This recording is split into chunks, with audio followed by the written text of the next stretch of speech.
Right, hello again, everybody. As I mentioned just a few moments ago, from three-time world champion, we're now going to hear from the man who not only matched Michael Rogers' record in the Time Trial World Championship, but went on and did one better. Ladies and gentlemen, please welcome 4 times world champion amongst many, many other achievements on his palmarès. It is Spartacus, Fabian Cancellara. Hello.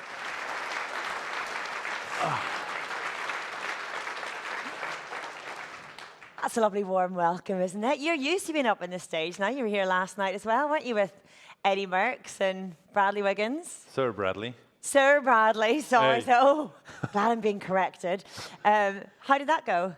It was really special. I mean, 2 huge legends. 3, come on. I mean, you said about those 2. Eddie, I mean, is unique as a person. I mean, I have to appreciate, I mean, his private contacts. I mean, sharing nice talks and having good times together. And yeah, we don't really talk about the past, but just as a person, Eddie is just so humble. And of course, also Brad. I mean, he's amazing. I mean, he's not just funny the way he is, but he's just, I mean, also the way he talks, the way he is, I mean, he's kind of this historical. I mean, he has this passion for the 2-wheel world, especially what is historical stuff, I mean, and the way he was performing. I mean, I think he's the only rider I met ever that could transit his, I mean, his habits of I mean, it was track, time trialing, tour, and even he tried rowing, and I believe that. Hey, come on, and give it a go. He had this mindset. Yeah, I think that's more than incredible because he could switch, but also he was. I think he could mentally go on for that, and that's why he could change that. I mean, I've talked with Kev once in a while also about that, and he said he also met only one person that is capable to do it, and that's Brad, and that's why I think he stands out for many different reasons, and he's a great person, definitely. And we were also chatting backstage last night after that, and you were commenting on how, I mean, you would know this anyway, but you were almost like in awe again of his knowledge of the history of the sport. Are you a student of cycling? Do you like going back on old moments, or were you more Not like Brad. No, well, there's nobody like him. I mean, he was talking here. I don't know if someone else was here, but I was here on stage, and when you listen, the way he talks and the way he gives those informations, I mean, it's like a small child talking and inspiring. I mean, you could listen for hours probably, and he could talk about stories. I mean, he probably knew more than Eddie. About Eddie? Yeah, because they asked him what was his highlight, like stage highlight or race highlight, and then he came up with the Tre Cime di Lavaredo. And before actually Eddie came up, Brad came up with a small comment on the side. You think was Tre Cime? And he said, yeah, really. And he knew names, and I mean, Brad has his whole own museum, I guess, with jerseys and bikes. I mean, and that's nice, and that shows. I mean, people see him riding, and we see him in the press, in good, and lately they put him just in the corner. But what Bradley stands out in generally, he is cycling, and that's his passion, and this will never disappear. And that's why when he talks, I mean, this all comes out. Well, speaking about, you know, the history of the sport, your place in the history books is secured on a number of levels, not just the World Championships, talking the classics, the Olympic Games. I want to talk about those in a little bit, but where does the World Championships and your World Championship titles rank amongst all of your incredible and varied achievements? It's difficult because I have a few Olympics, I have a few classics, I have a few worlds, I think. Spoilt for choice, Fabian. Yeah, that's the problem, luxury problems. on that level, people say, hey, damn you, what do you think about it? I mean, yeah, I think. And I mean, the first Worlds, Salzburg, yeah, first one. So the first one is special, but then defending one, that's they saying is harder to win a second than the first one. Okay, that's also special. Geelong was probably the hardest on all of the 4. Why?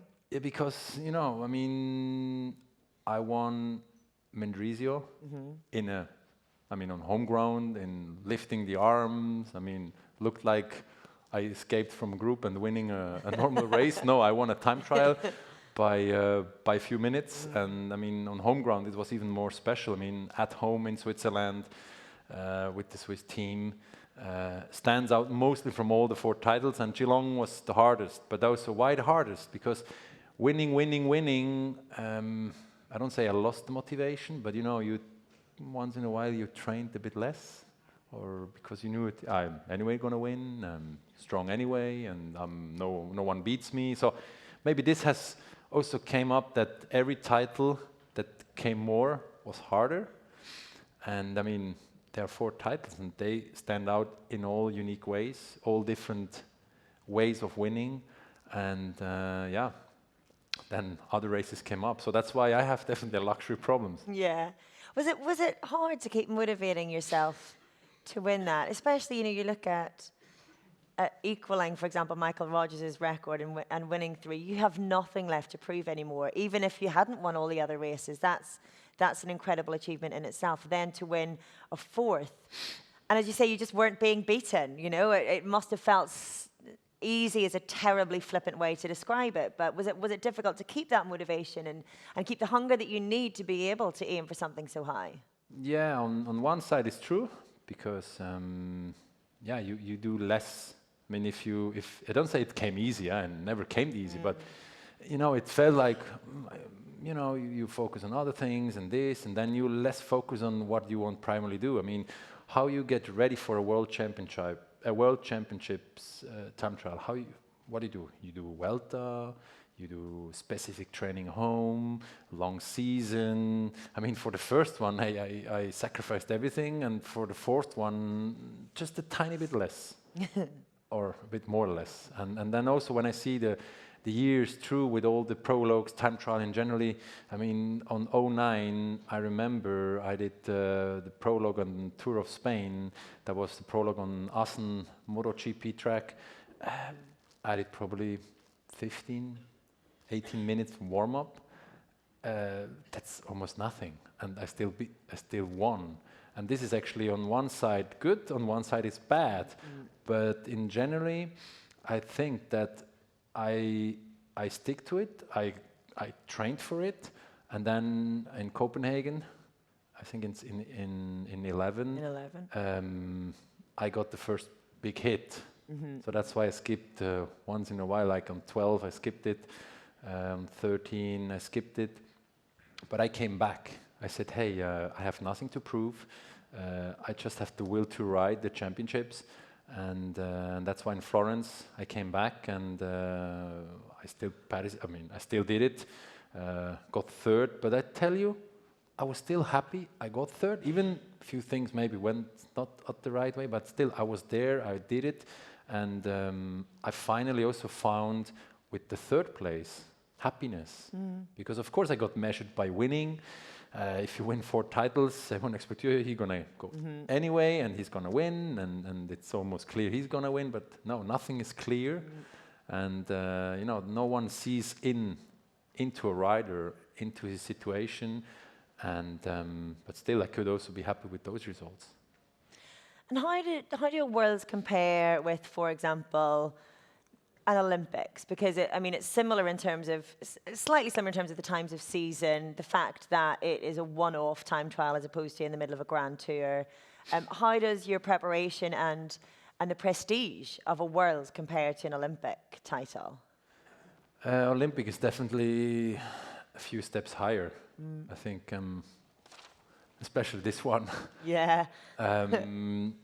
Why? I mean, you have to see 2-3 different things into it. I mean, one, the Olympics been always after the tour, especially in August. The Worlds mostly is end of the season. Then you have the road World Championship a few days later. So on what you focus, on what you give your time, and on what you dedicate, and how you prepare it. You do the Tour de France, you go straight almost to the Olympics, or you do the tour, you go out from the Tour de France, you do a few trainings do specific trains, or you only do specifics regarding on those time trials. And I found somehow some balances to go more data orientated, more specific trainings. Then once in a while also just racing and getting ready to have a certain race rhythm, and then go home and do more specific trainings. And because tell you, getting ready for a world's only specific training, that's the harder thing.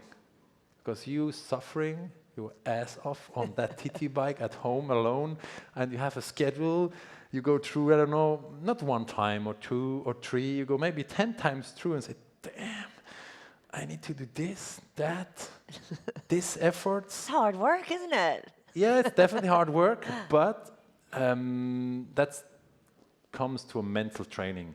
That, I mean, of course, if you have bad legs, who rides the bike knows that it's not fun, it's not easy, but if you go over it, then certain things change, and you get confidence, and you feel that there's something. I mean, especially when I look into the Olympics, the whole preparation as well. I mean, or the other Olympics. I mean, when I look 12, that was good preparation, a good workload.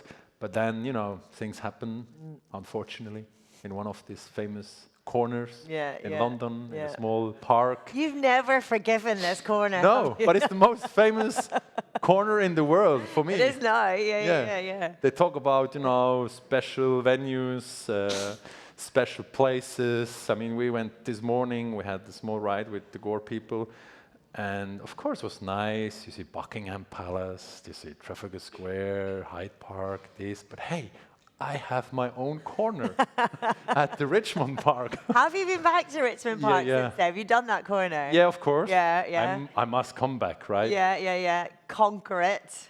Yeah, but there was no barriers, there was no people, so it felt strange. We'll have to get a GoPro next time and prove.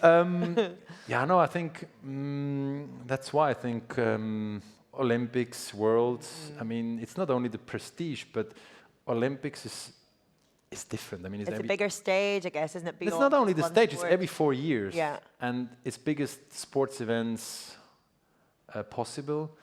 And everything is different. I mean, the whole vibe, the whole preparation. Like I said, it's not September, end of September, because I was sometimes in a tricky situation. Okay, I want to get the double.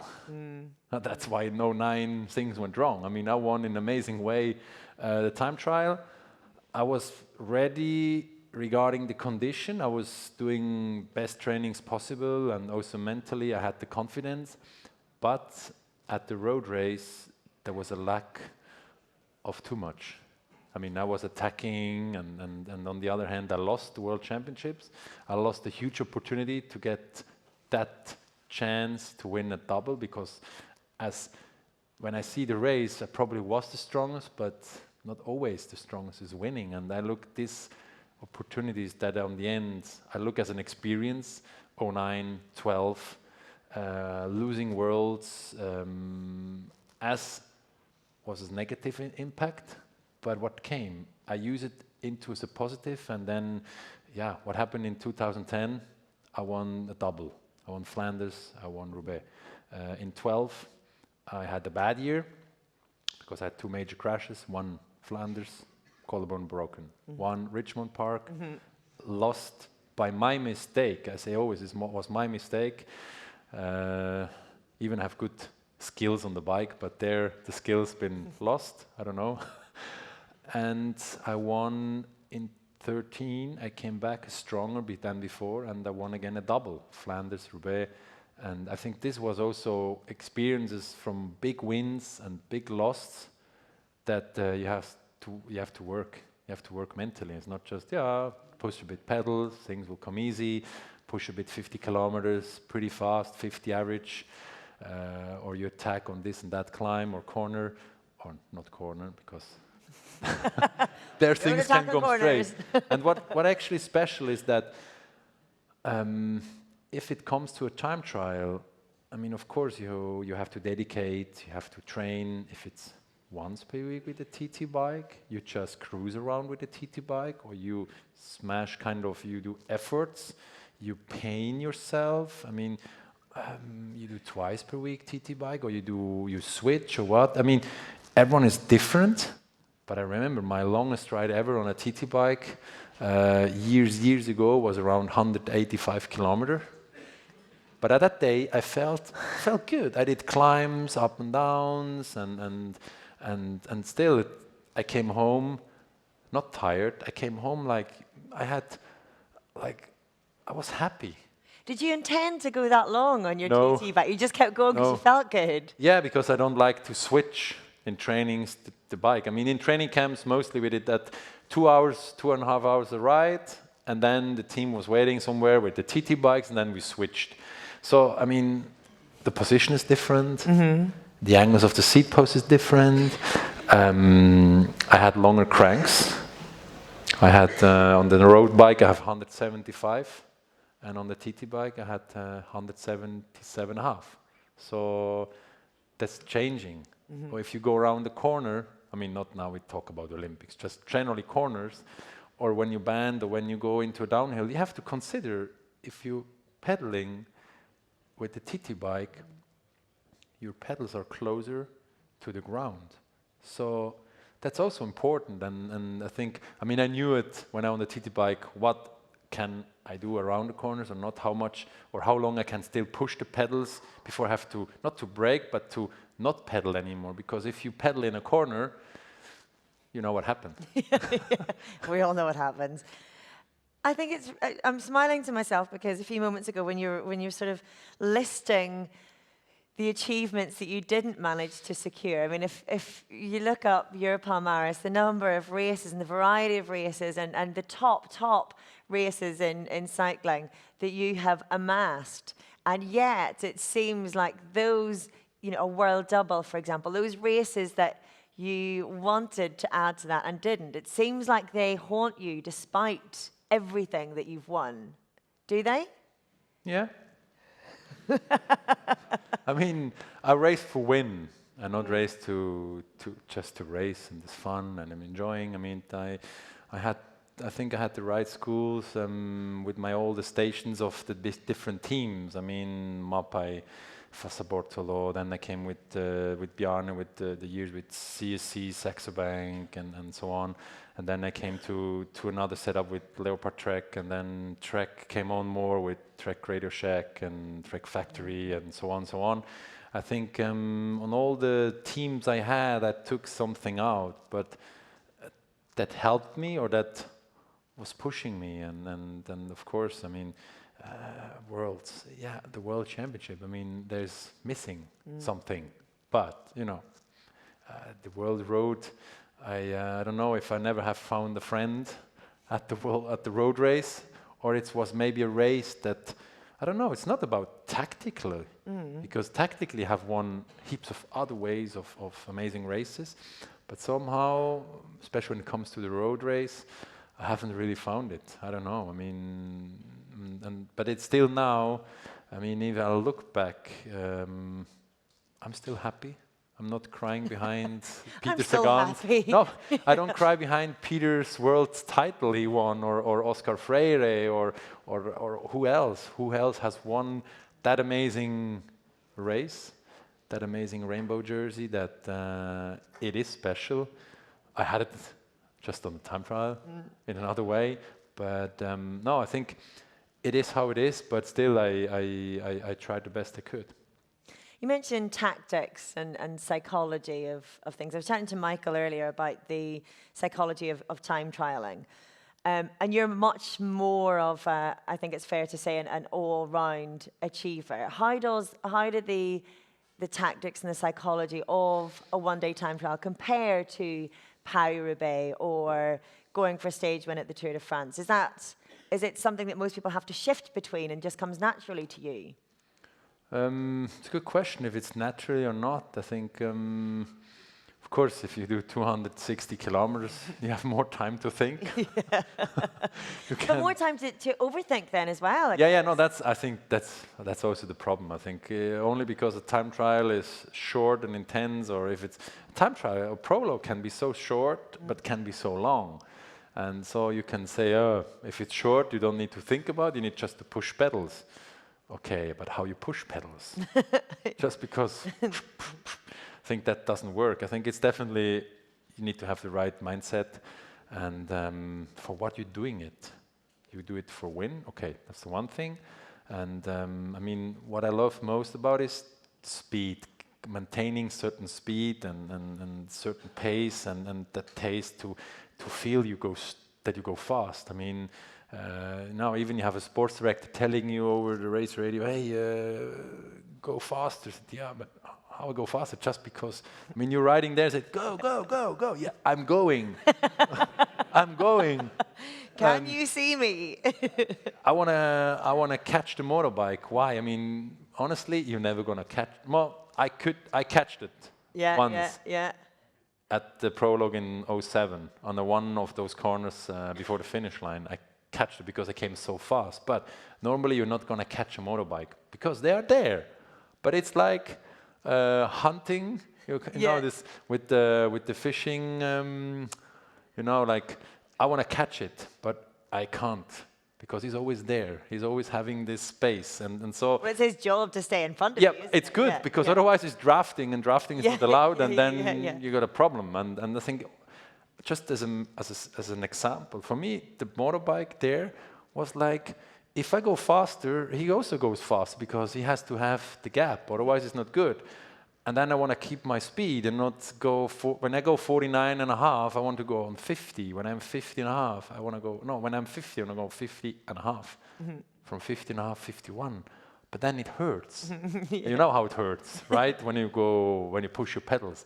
Acid is coming, you know, but then you need to still push 5K. And I mean, it's somewhere is a tactic involved, but for my side, I use it, it's also experience that comes in.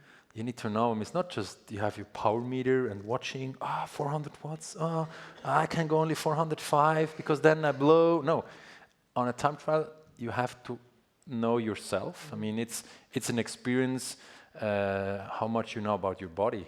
Because if electronics disappear, the battery flats out, power meter pops up, that is something wrong, heart rate, something's wrong. I mean, I learned suffering without data, without any tools to help to know on which level I'm standing.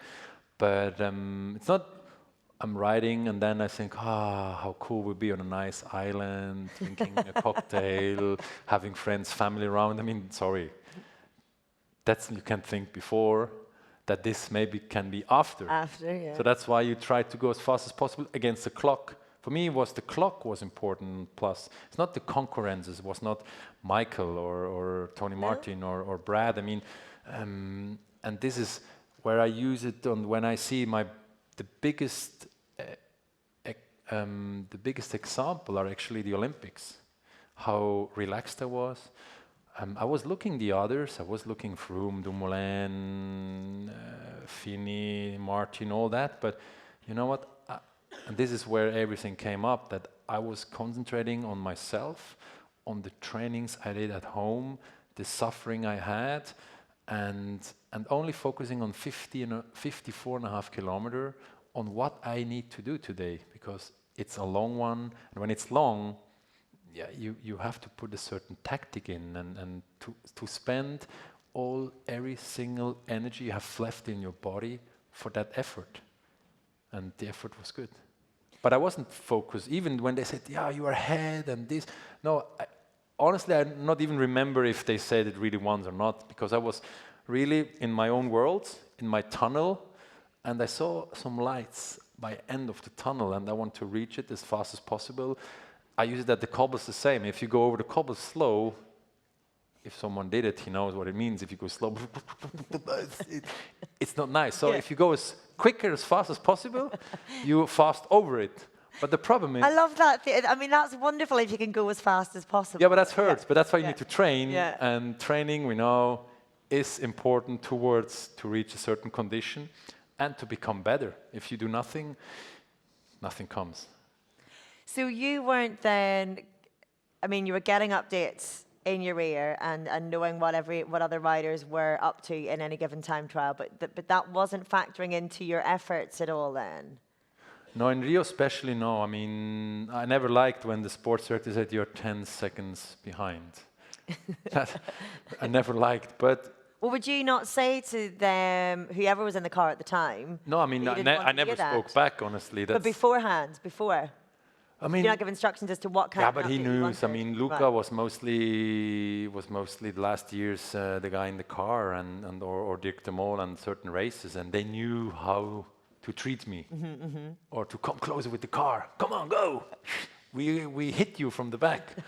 No one gonna hit me. No sports director will come across from the back. But is that what they would say to you from the car? I mean, they knew on certain situation what to tell and what to say. And you know what? With the time I found out the way they said it, if it was good or bad. Because if they start to talk a bit less and you know, less this voice, then I knew that sounds like time is not good. But still, that's also can be bad when you find out that. That's why sometimes I tried, and that's also difficult to blind that out. And you just give everything you have left, and still on the ending came good. Or when I remember the Worlds in Florence, the last 20 kilometers, I have no clue about any time. But when I looked the race now, I saw it recently, I mean, I was ahead of Brad, and then I struggled, and that's probably because I went a bit too fast early on. I lost it by 3 seconds. And it's not that with the race radio at that moment I will get the second place. It was just, I could not push more. I was there on the finish line. I was like, I thought I have given everything. But then you always ask yourself later on, did I really give everything? Where are the limits? That's what I loved about the Time Trial on Plus, because what's maximum? Is it just you have acid, that's maximum, or how far you can go? Where are limits? I think somewhere there's no limits. Where are the limits? Are they physical or are they psychological? What stops you first? I mean, I knew that the Olympics with Luca, he said, listen, on 1 hour 15, there are certain studies that telling this is possible. More than that is not possible. And but I think it's a mixed.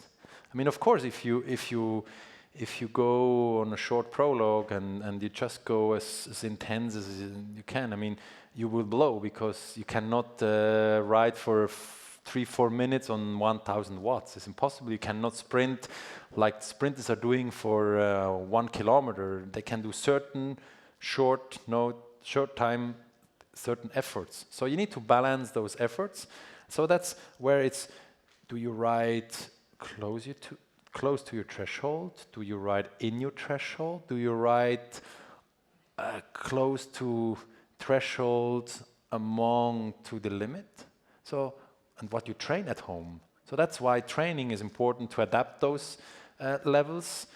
But still, I think the will can sometimes not stop you. And that's why I think you must work, and then it comes to mentally work. And I did some mentally works in my past when it came to I don't know if it's the same as some I'll call that like mentally training, stimulating the race and autogenic training. I never tried Hypnosis. Hypnosis. I never tried it. I was curious about it, but with these tools I have found, and with the trainer, and this is not just the sports trainer. I mean, this is a psychological person that helped mentally to get to work on the limits, because it's not just the training or the confidence that helps you. there's an extra, there's an extra pillar where you need to open it, and you need to be open also to work in that. And I think mostly people doesn't think sports athletes or cyclists needs to work on that. But I think on the psychological part, there is still a big gap to work on to get, to get stronger on that. Does it take a certain kind of bloody-mindedness to be naturally good at time trialing, do you think, to be the very best? To be a bad boy I mean, in normal life, I am how I am, but on the TT bike, I'm kind of turning into a beast, turning into be bad. I mean, what is bad? I mean, I just did what I loved, what I liked, what I had for ambitions. I want to win. I want to be the strongest, the fastest. I mean, I want to reach certain speed, adrenaline, certain, endorphins. I mean, there's so many things that come up. And you dealing and challenging with yourself. It's not like you have around your team. I mean, you have your team, but in another way, you have sports director, mechanic, the equipment, the environment where you are, what you ride. That's all whole things that comes together that helped me to become that what it came. The bad boy. Yeah. Right, well, speaking of challenges, I want to move on to what you're doing right now. And on that note, I know that you have a new ride, a new race in your Chasing Cancellara series. We're going to talk about that in just a second, but we're just going to watch a video on it first of all. Let's have a little look.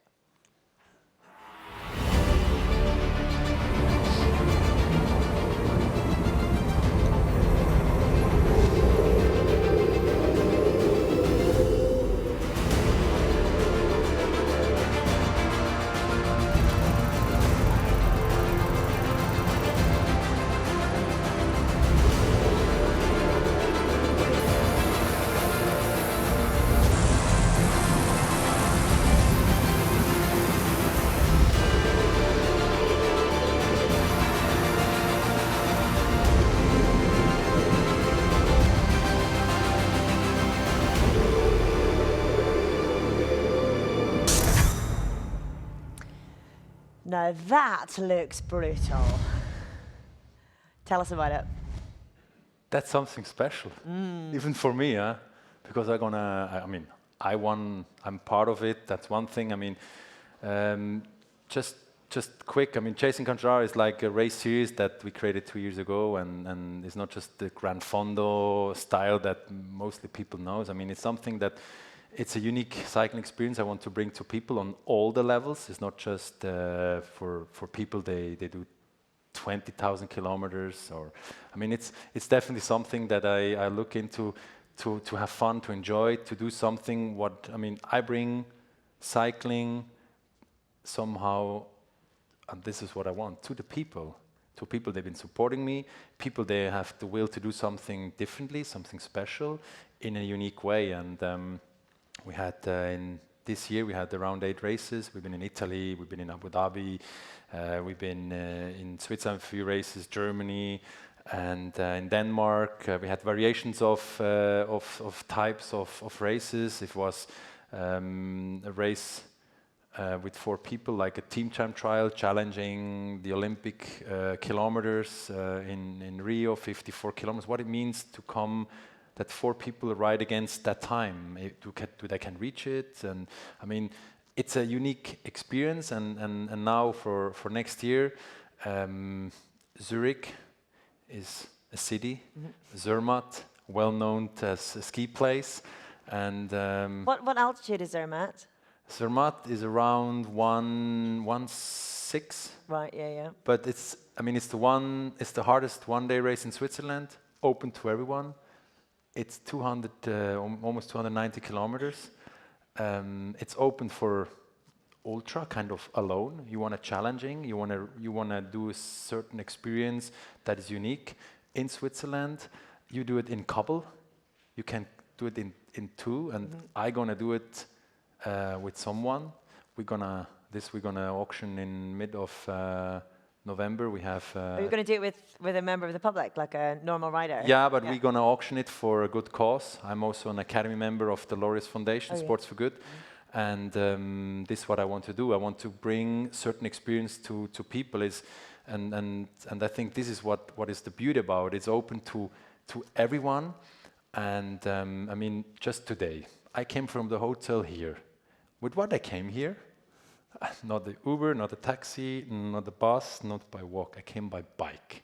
That was the fastest way to come here. So, and we are London downtown. So we start in Zurich downtown, at the highest building that Zurich represents, and we ride from there, or you, who will come, away from a city towards one of the beautiest places in Switzerland, where Zermatt is representing. I think the Matterhorn is unique.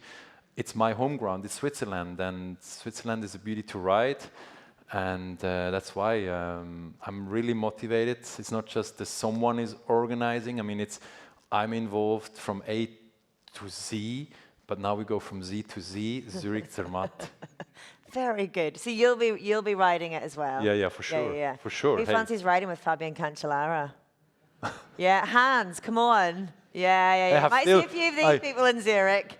But the thing is... You're not going to give us an excuse here, Fabian, are you? No, what? I mean, I tell you, I'm riding my bike when I'm home and when I have the time, and I'm enjoying it. And this is what mostly is my motivation to bring and to show people how nice it is to ride.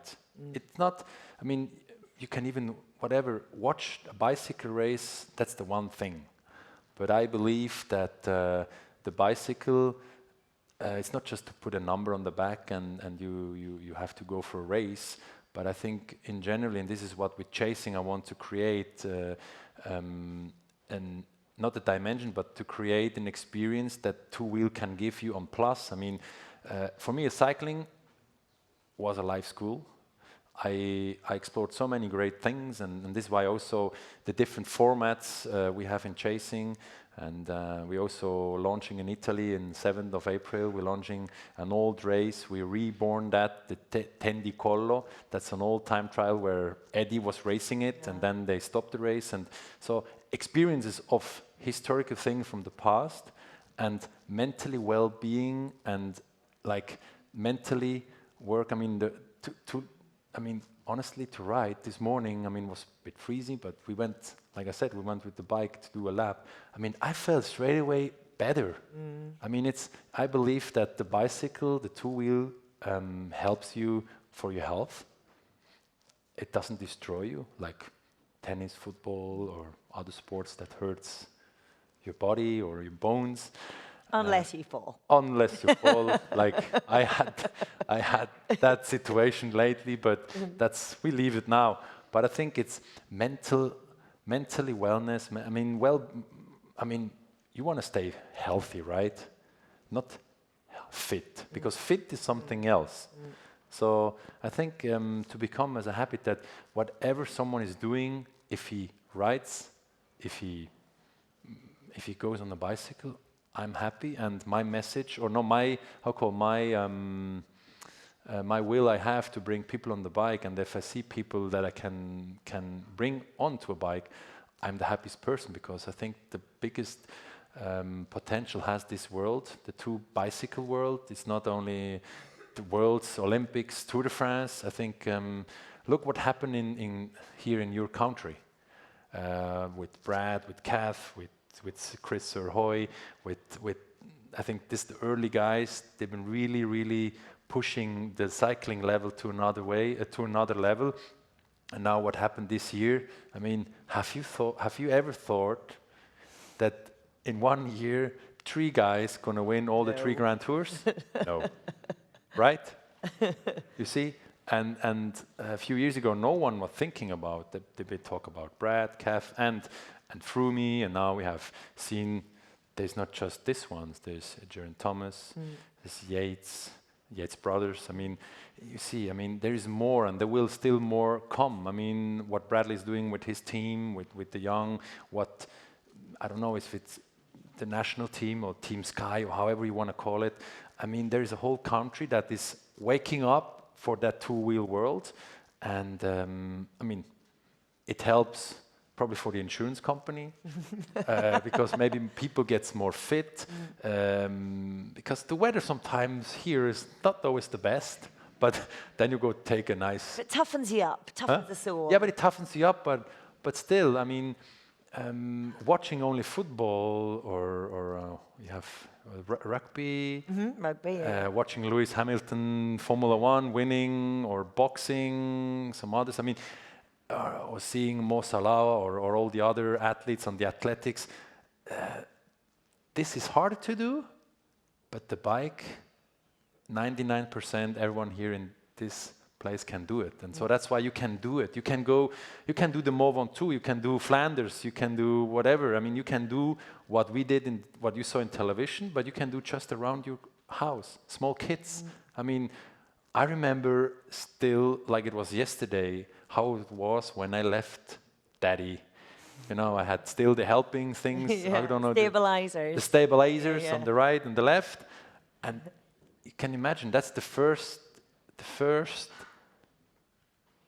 step into the world. Because first you do just a small lap around the place where you are, maybe around your house or around the garden, and then from the garden goes into your town, from your town goes into your city, and you're exploring the world. And that's why I think the bicycle is the greatest tool, the greatest thing I could explore, and being part of the story like I could make regarding the professional sport is the one thing. It's my passion, and the passion turned into be a job, into a business kind of, but it stopped. But I still continue what I love, is riding my bike, and motivates people to ride the bike. Well, I don't know if there's anybody in this room who's not motivated after hearing that. I've got goosebumps. It's wonderful. What a call to action. Ladies and gentlemen, please put your hands together for the legendary Fabian Cancellara. Thank you. That was brilliant. Thank you. Let you go off a little sec.